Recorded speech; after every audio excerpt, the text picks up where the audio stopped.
Welcome to ITW, the show that's going to help you enhance instruction through innovation. Today's episode, we're going to talk about blogging, so stick around.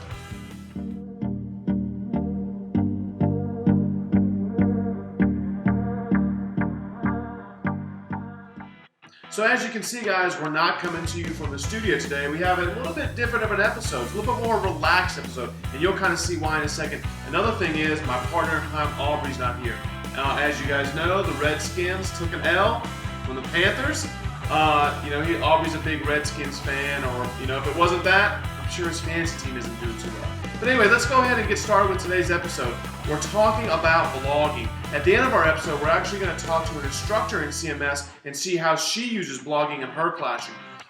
Before we go talk to her, we're going to talk about three different things. We're going to talk to you guys about why you should use blogging in your classroom, some strategies to incorporate blogging, as well as some tools.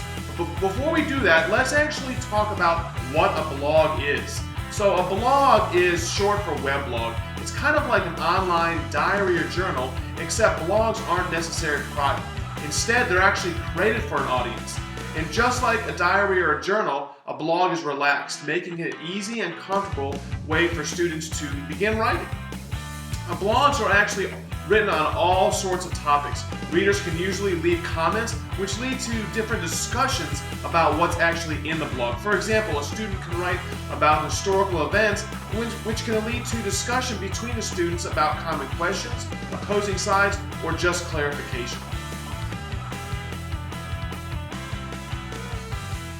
Now I want to give you 5 reasons why you should incorporate blogging into your instruction. And the first reason is because blogging is informal, which is different than our typical academic writing that can sometimes intimidate our students.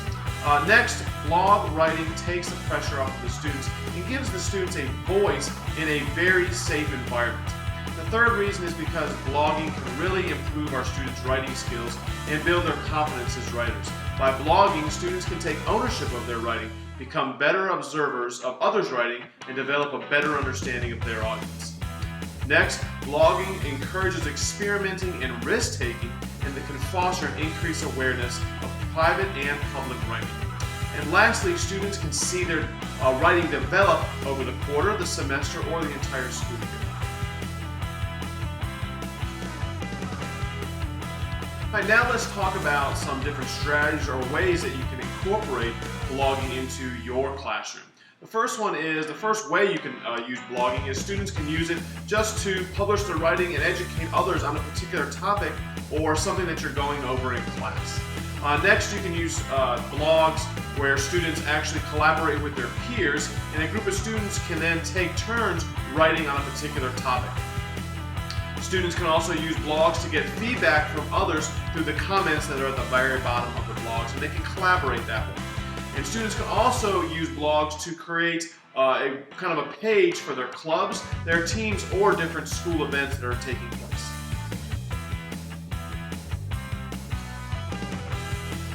All right, now we're going to talk about tools that you can use to incorporate your blogging. Number one tool is edublog.com, and this is actually the #1 site for educational blogs. This lets your students create the site, and it's where you can actually manage that actual blog. You can customize the design, add photos, videos, vlogs, and podcasts. The next one is kidblog.com, and this is a safe, secure publishing platform designed for grades K through 12. It's free for up to 50 students per class, and some of the features include no advertising, privacy, password protection, no personal information needed from the students, and overall it's extremely easy to use. And lastly, Google Sites. And this is obviously free and part of our Google Apps for Education. And this has a great blogging capability. This is ideal for those students who are in high school who are already using their Google Sites to create their e-portfolios. All they would need to do is create a page within their site and make sure they turn that page into a blogging page. So those are our 3 most popular tools for creating blogs in your classroom. Now let's actually go talk to Tabitha Miller, who is a teacher at Collinswood Language Academy, and see how she's using blogs in her classroom. Hey guys, so I teach an all-Spanish kindergarten at Collinswood Language Academy, and I love to blog with my students.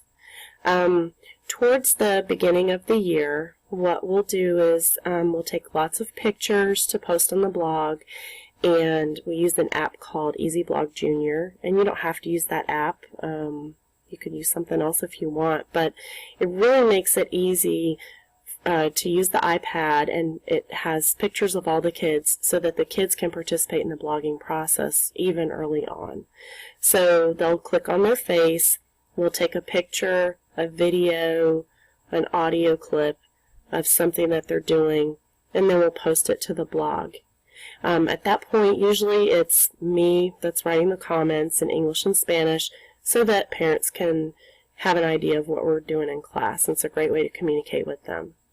Towards the middle of the year, students might start typing 1 or 2 words from the work that they're doing in class.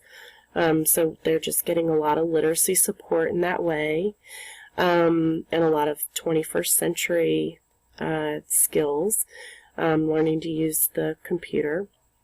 So after that, in the spring, what will happen is kids will start to write 1 or 2 sentences about their work, and they'll start recording even longer videos and even longer audio pieces about their work.